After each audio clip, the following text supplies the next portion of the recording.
Hello friends, welcome to my YouTube channel. Today we are going to discuss about the three-dimensional representation formula for the organic molecules. In previous class we have studied about the bond line structure of the chemical formula, in which a chemical bond is denoted on the paper by a dash line. Single bond is denoted by single dash line, double bond is denoted by double dash line, and triple bond is denoted by triple dash line. Now this is the straight chain molecules.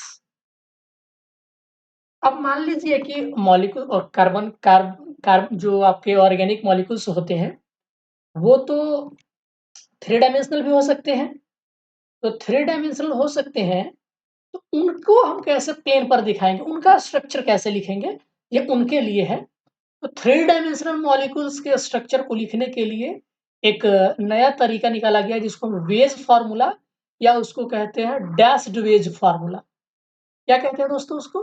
हम उसको dashed wedge formula या veg formula कहते हैं, जो three dimensional molecules को कागज पर दिखाया जाता है। उसमें बॉन्ड कैसे होते हैं, किस तरीके के होते हैं। तो अब हम थ्री डायमेंशनल मॉलिक्यूल्स को कागज पर दिखाना तो थोड़ा मुश्किल काम है, क्योंकि वो थ्री डायमेंशनल है, हमारा कागज टू डायमेंशनल है। तो थ्री डायमेंशन की चीज को टू डायमेंशन में दिखाएंगे तो थोड़ा सा प्रॉब्लम आएगी, लेकिन फिर भी हम उसको अच्छे से दिखा पाते हैं with the help of dashed wedge formula और सिंपली वेज फार्मूला। तो इसमें दो तरीके का वेज इस्तेमाल किया जाता है।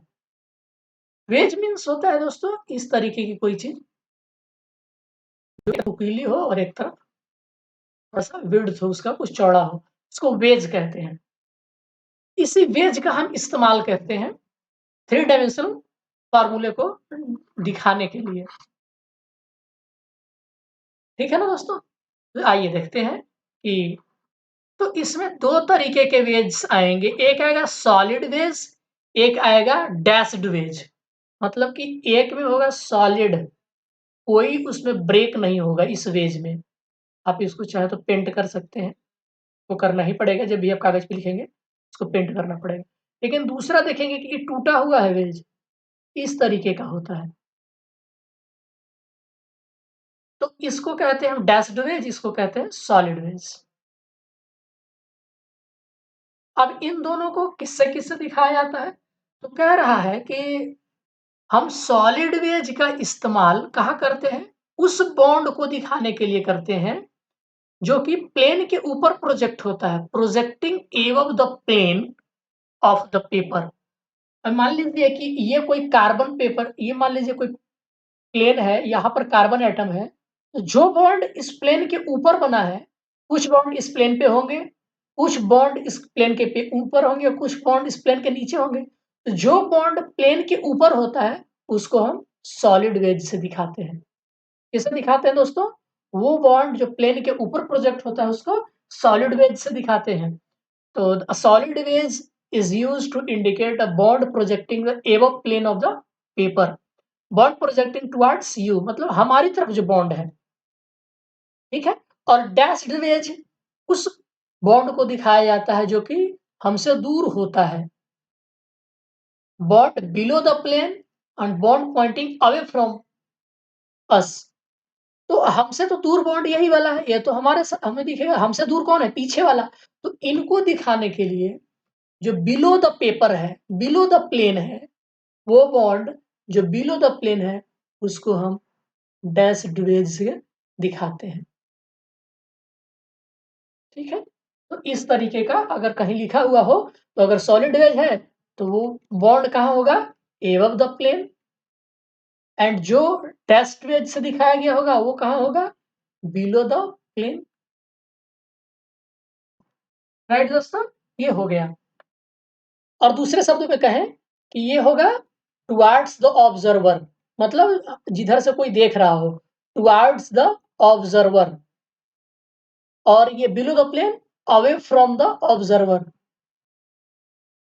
राइट दोस्तों? ये बात है। एग्जाम्पल के तौर पे सपोज करिए कि कार्बन है, कोई एटम है और उसमें कोई चार बॉन्ड बने हैं, चार डिफरेंट डिफरेंट तरीके के एटम्स हैं। तो एक एटम डी जो है उसका बॉन्ड इस प्लेन के ऊपर, जिस प्लेन में कार्बन है उस प्लेन के नीचे की ओर है, और एक बॉन्ड जिस प्लेन पे ये कार्बन है उसके ऊपर की ओर है, और दो बॉन्ड उसी प्लेन पर है जिस प्लेन पर ये कार्बन है, जैसे कि हमने यहाँ पे दिखाया है। तो हम सॉलिड जो लाइन है, डैश लाइन, ये सिंपल एक सिंगल डैश लाइन, उसको हम प्लेन वाले बॉन्ड को दिखाते हैं। इसका मतलब है कि ये जो बॉन्ड है उसी प्लेन में है जिस प्लेन में ये कार्बन है। दैट मीन्स कि ये एटम ए और बी, वो दोनों कार्बन के साथ जो बॉन्ड बना रहे हैं, ये दोनों बॉन्ड उसी प्लेन में है जिस प्लेन में ये कार्बन है। ठीक है, राइट है दोस्तों। अब ये देखिए, ये है डैश वेज का इस्तेमाल किया गया है। हमने बताया कि डैश वेज का इस्तेमाल कब किया जाता है, जब वो bond away from the observer हो, मतलब below the plane of the paper हो। तो सपोज करिए कि ये कोई टेबल है, सपोज करिए, और ये ऐसे है, तो इसके नीचे वाले जो बॉन्ड होंगे, मान लीजिए यहाँ पे कार्बन रखा हुआ है, तो इसके नीचे वाले जो बॉन्ड होंगे वो डी हो जाएंगे, और इसके ऊपर वाले यानी टुवर्ड्स द ऑब्जर्वर, ऑब्जर्वर की ओर, तो ये हो जाएगा आपका ये बॉन्ड जो सॉलिड वेज से दिखाया गया है, और ये डैश्ड वेज से अवे फ्रॉम द ऑब्जर्वर, यानी कि बिलो द प्लेन, इस फॉर्मूले की मदद से। ये दोस्तों जो डैश्ड वेज फार्मूला होता है या वेज फार्मूला जो होता है, इसका इस्तेमाल हम थ्री डायमेंशनल मॉलिक्यूल्स को एक कागज पर दिखाने के लिए इस्तेमाल करते हैं। जैसे कि आप ये देख सकते हैं, ये मीथेन का three dimensional wedge dashed formula है, डैश्ड वेज फार्मूला है। इसका मतलब है कि जो आप मीथेन वास्तव में देखते हो, आप तो सिंपली ऐसे ऐसे बना के चले जाते हो, लेकिन इस मीथेन में दो हाइड्रोजन एटम उसी प्लेन में होते हैं, लेकिन एक इसके ऊपर होता है और एक इसके नीचे होता है, इस प्लेन के जिस प्लेन में कार्बन है। तो एक्चुअल में इसका ये स्ट्रक्चर ऐसे बनता है। दोस्तों, इसका एक बहुत बड़ा इस्तेमाल है, जब आप शेप ऑफ ऑर्गेनिक मॉलिक्यूल्स आगे चल के पढ़ेंगे इनऑर्गेनिक केमिस्ट्री में, तो वहाँ इसी चीज का इस्तेमाल आपको देखने के लिए मिलेगा। कि आप देखेंगे वहां पर जो आप स्ट्रक्चर लिखते हो दोस्तों मीथेन का, वो कुछ इस तरीके का होता है, इस तरीके का होता है ये। तो आपको देखने के लिए मिलेगा। फिलहाल के लिए हम यहाँ सिर्फ इस्तेमाल कर रहे हैं डैश्ड वेज फार्मूला। और अगला क्या है, प्रोजेक्शन फार्मूला है। क्या है दोस्तों, प्रोजेक्शन फार्मूला देख लेते हैं इसको भी, ये क्या कहता है प्रोजेक्शन फार्मूला। तो इसका इस्तेमाल जनरली हम इनऑर्गेनिक केमिस्ट्री में करते हैं। The three-dimensional arrangement of atoms in space can be represented in a plane by projection formula. These formulas are obtained by actually projecting 3D models of a molecule using a ray of light. The two-dimensional range of molecules is drawn on the paper according to certain conventions.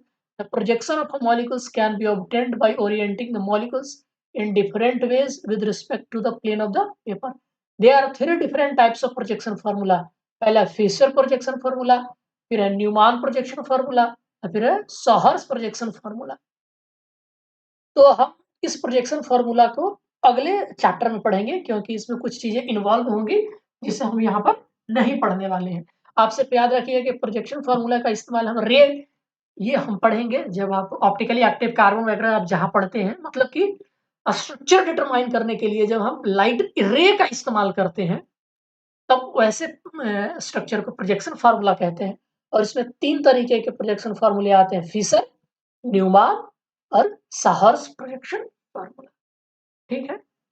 अब अब जो सबसे important चीज है, stick model, जिसे आप molecular model structure भी कहते हैं, कि ऑर्गेनिक कंपाउंड्स को समझने का और एक बेहतरीन उपाय है कि आप क्या करिए, उनका स्टिक मॉडल अपनाइए।